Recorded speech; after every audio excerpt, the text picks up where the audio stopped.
Será sin duda una semana intensa. Está con nosotros aquí en los estudios el doctor Benji Espinosa, a quien como siempre le agradecemos la deferencia y el hecho de que nos acompañe esta noche. Muy amable. Gracias por estar aquí. Una vez más, muy buenas noches. No, al contrario, gracias a usted. ¿Por qué el Tribunal Constitucional tendría que darle mañana la razón al presidente por estos habeas corpus que ha impuesto?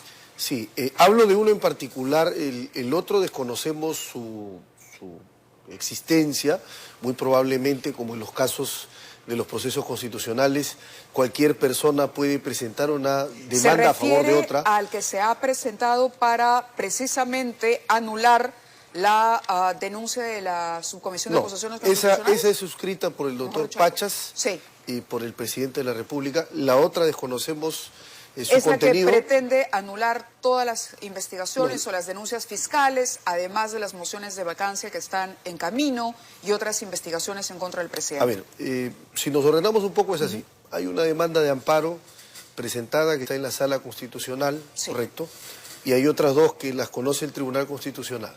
Según el comunicado del Tribunal Constitucional, habría una que está dirigida contra el Parlamento, pero no hay mayores datos.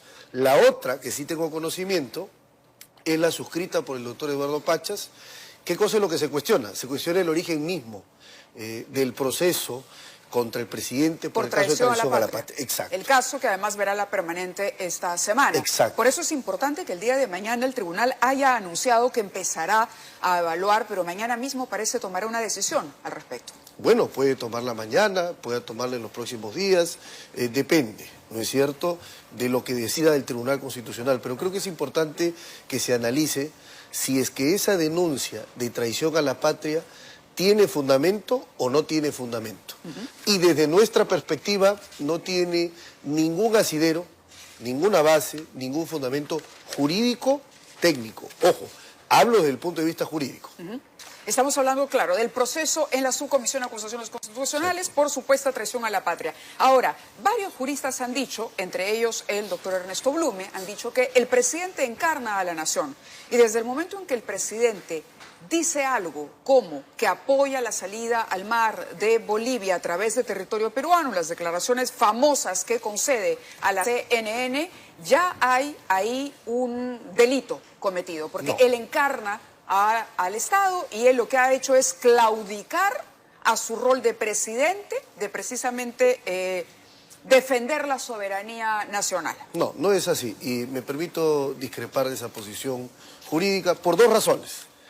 Primero, porque vamos a leer literalmente lo que el presidente ha dicho y está en el Tribunal Constitucional como un elemento fundamental, una transcripción que se hizo en la notaría del actual decano del Colegio de Abogados de Lima, el doctor César Bazán. Correcto, pero la transcripción es de la entrevista que le dio a Fernando del Rincón o de la declaración a la que alude del Rincón. Porque, ojo, el presidente se había pronunciado sobre este punto en un evento en Bolivia. Correcto, cuando no era presidente. Pero al convertirse en presidente, Fernando del Rincón le pregunta si mantiene la posición y si él dijo lo que dijo. Y el presidente responde que sí. No, el presidente lo que dice es, cito textualmente, usted ya cambió esa idea, por ahora nos pondremos de acuerdo, le consultaremos al pueblo. Para eso se necesita que el pueblo se manifieste. Yo tengo que gobernar sin sintonía con el pueblo, le pregunta, le va a preguntar a los peruanos, pregunta al Rincón, y si el peruano está de acuerdo, ¿qué pasaría si está de acuerdo? Yo me debo al pueblo, jamás haría cosas que el pueblo no quiere. Y le pregunta, ¿pero eso usted de verdad, Bolivia, debe tener acceso al mar? Es que no es de mí. Pero lo más importante, Mávila, y te voy a dejar esta transcripción, es esto. El presidente dice, yo no le estoy diciendo que le voy a dar el mar para Bolivia. Textualmente está acá, Mávila. ¿Esa es la respuesta a Rincón? Por supuesto. Pero lo curioso, y yo le digo, habría que tener nuevamente el fragmento de la entrevista, pero estaba revisando el rebote que tuvo esto. A ver, cadenas alemanas, cadenas francesas, cadenas norteamericanas, medios bolivianos, fueron entrevistados los propios ciudadanos bolivianos. El día de hoy hemos estado revisando precisamente la repercusión que tuvo esta noticia en su momento y cómo dio la vuelta al mundo. Es más, se discutió a nivel internacional si esto era posible o no. El doctor Cairo, me parece, habló con un medio francés y tuvo que decir que el presidente había cometido un dislate, porque no era, es más, creo que anoté exactamente? Dijo que era impertinente la declaración del presidente, con esos términos. ¿Por qué? Porque el presidente ya era el jefe del Estado y lo que él decía tenía inmediata repercusión, tanto así que los bolivianos le agradecían a Castillo y esperaban con ansias que esto se concretara, que el acceso al mar se concretara. Mávila, no existe un derecho penal mediático. ¿No hay ahí un daño? Ni hay, no. Vamos acá a aclarar las cosas, correcto. Que una cosa o que una declaración se juzgue inadecuada o incorrecta no la convierte en delictiva. De hecho, el doctor Cairo, a quien aludes, sí, no habla de delito. Puede decir impertinente, pero lo impertinente no es delictivo. Vamos a partir por ahí. Y segundo, que es lo más importante acá, que el derecho penal no se fija en la repercusión, ni porque sale en Bolivia, porque sale en Alemania y los medios. No, eso no está en discusión. El derecho penal es de acto, no de autor, de acto. ¿Qué acto hubo? Entonces, vamos a la declaración. ¿Esa declaración es capaz de generar un efecto vinculante, compromete al Estado? No. Y voy a citar el mismo informe que acompaña y que cita el informe Soto, que ahora ha hecho suyo el congresista Bazán, ¿no es cierto?, como delegado, como ponente de la subcomisión, citan un informe de la Comisión Internacional de Juristas. ¿Y qué dice ese informe? En el principio 7, dice que únicamente puede haber un efecto vinculante de una declaración, ¿no es cierto?, que pueda generar obligaciones internacionales, siempre que, de manera clara y precisa, se aludan a conceptos que generen obligaciones. La declaración del presidente tendría que haber incluido el término referéndum, que nunca lo dijo. Y segundo, tendría que haber hablado... Pero habló de consulta a los peruanos. Pero no es lo mismo. Pues. Habló de consulta a los peruanos. No es lo mismo. Nuevamente vamos.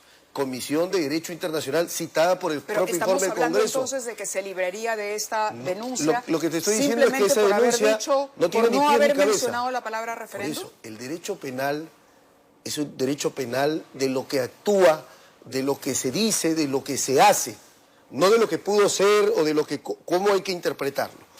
Entonces, primer punto, tendría que haberse hablado de referéndum, nunca se habló. Segundo, se habló de cesión de la soberanía del territorio marítimo, tampoco, no se habló, como textualmente, como de manera clara y precisa, eso no se ha dicho, entonces nosotros no podemos allí decir lo que el presidente no dijo.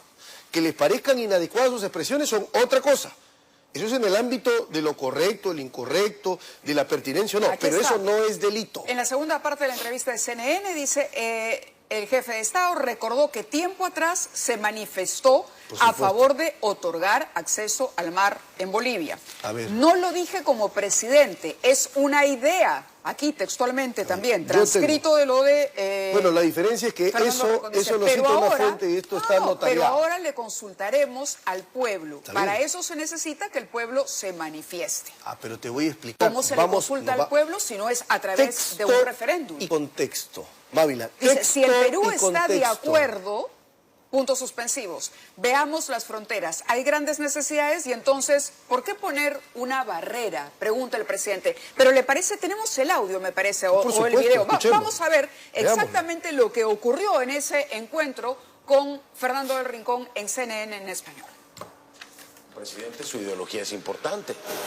Su ideología, y si su idea es que Bolivia debe tener derecho a tener un acceso al mar, pues es su opinión. Pero ese es su derecho. Nosotros haremos lo que los pueblos claman, lo que los pueblos necesitan, lo que los pueblos quieren. El problema que hemos visto, ¿sabe qué, mi estimado Fernando?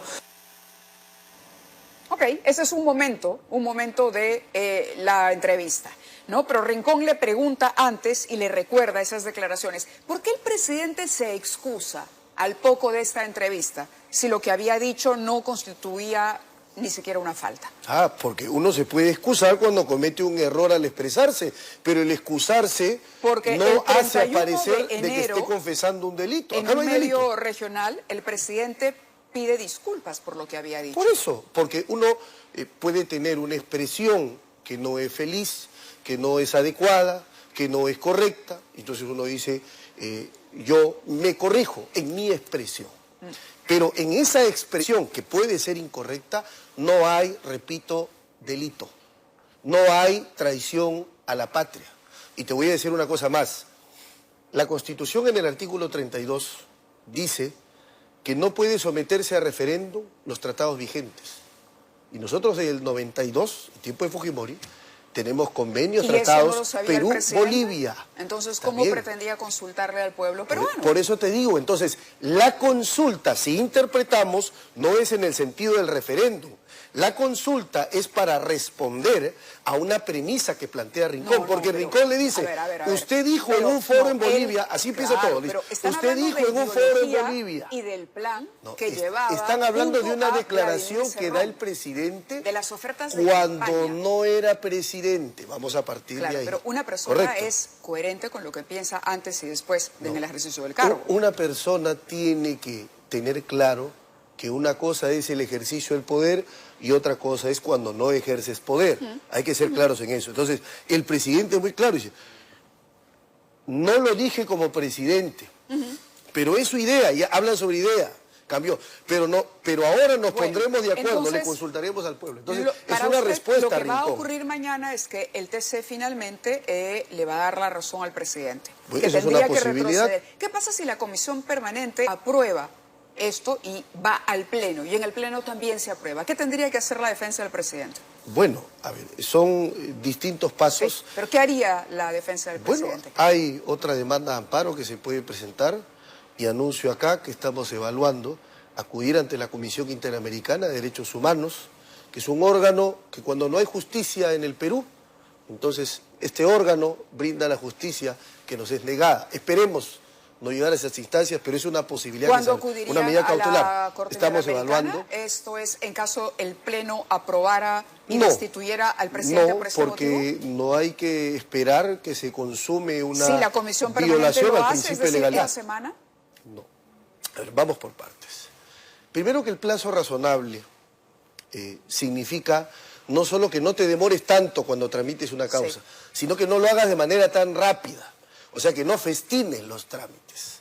¿Se están festinando? Y, por supuesto, doctor, mañana ingresa un pedido en el que se le está pidiendo a la comisión permanente que garantice y respete el debido proceso parlamentario y se permita al presidente, permíteme por favor cerrar la idea, se permita al presidente acceder a todas las actas de sesiones de la subcomisión de acusaciones constitucionales, que no se ha sido notificada ni al doctor Palomino Manchego, que ejerce la defensa del presidente en el Parlamento, ni al propio presidente de la República. Existe el derecho a contar con una defensa adecuada, que significa tengo derecho a acceder a todo el acervo documentario. Y si no me lo proporcionas, entonces estás afectando la mi derecho citación a la para defensa. el presidente, para que el presidente concurra al Parlamento, él y su abogado, o únicamente el abogado, ¿la va a aceptar el presidente? Eso no es parte del debido proceso. Pero hay un asunto. Antes que el Congreso, el Poder Judicial ha citado al presidente y a su defensa. El mismo día ha citado para la apelación de audiencia en tutela de derechos. ¿El presidente entonces no irá al Congreso? El presidente tiene que ir a quien lo cita primero. El Poder Judicial lo ha citado primero. Entonces que no ir al Congreso, va a ir al Poder Judicial. Estamos evaluando eso, pero yo te digo que mañana se van a hacer las solicitudes formales. Hay una notificación previa. Primigeniamente se le notifica al presidente para que participe en la audiencia ante la Corte Suprema. Bien, y eso lo hace antes que el Congreso. El presidente también, y usted me dirá, yo no tengo conocimiento, pero es parte de la defensa. Y cualquier cosa que haga el presidente a través de cualquiera de sus abogados finalmente influye en los procesos, porque tiene que ver con la conducta del imputado a lo largo de las investigaciones. ¿Correcto? El presidente pretende anular todas las investigaciones en su contra, todas, incluso las de la Fiscalía, Potetarata, Ascenso, Zarratea, pretende anular la moción de vacancia que se estaría preparando en el Parlamento. El presidente no podría anular una atribución que es exclusiva y excluyente, ya que está de moda este término, del Congreso de la República. A ver, yo te respondo Él podría, a través de un habeas corpus, impedirle al Congreso que reúna las firmas suficientes para pedir una vacancia presidencial. A ver, son temas distintos, pero lo que te puedo decir es que yo he presentado tutelas que tienen como dirección precisamente que el Poder Judicial analice si es que la Fiscalía tiene la potestad de investigar al presidente en funciones. Primera instancia. No le ha ido bien. No, no es que no me ha ido bien. Si a la Fiscalía le hubiese ido bien, hoy al presidente le hubiesen formalizado investigación. Y la Fiscalía ha tenido que presentar una denuncia constitucional luego del término de las diligencias preliminares, porque el juez al que yo acudí en tutela le dijo: un momentito, solo investigación preliminar, pero no más. No investigación formalizada. No puedes imputarle cargos, no puedes pedirle prisión preventiva, no puedes pedirle suspensión preventiva. Así que si eso tú me dices que no es bien, eso es un límite. Ahora, la sala definirá si eso es el límite o hay más límite. Panorama, Vicky Zamora dio a conocer el testimonio del presidente ante el fiscal Pablo Sánchez, cuando fue citado y concurrió a esa cita de la Fiscalía. Caso Tarata. Así es. En algún momento la Fiscalía le pregunta si voluntariamente él accedería al levantamiento del secreto de las comunicaciones. Y el presidente se niega. ¿Por qué se negó? Por recomendación mía. ¿Por qué? Por una razón muy fundamental. Presidente, la Fiscalía no puede investigarlo usted. Uno, estamos acudiendo en una muestra de buena voluntad, pero no podemos convalidar una investigación que es inconstitucional desde su origen. Y entonces, que usted entregue su celular, eso es un acto de investigación. Usted estaría con la mano izquierda pidiendo o señalando que la investigación es inconstitucional, pero con la mano derecha dando el celular y reconociendo la investigación como constitucional. De acuerdo. Eso sería una contradicción. Para evitar esa contradicción y siendo coherente, el presidente dijo no. Además que los fiscales son titulares de la carga de la prueba. Los fiscales tienen que investigar, no necesitan tener al imputado. Por eso el imputado no puede ni hablar, ni colaborar con su propio cuerpo, con su propia incriminación. Es el derecho a la no autoincriminación o a no ser testigo contra sí mismo. De acuerdo. Doctor Benji Espinosa, muchísimas gracias por estar con nosotros, responder a las preguntas y, bueno, estaremos al pendiente de lo que ocurra esta semana. Muy amable. Gracias.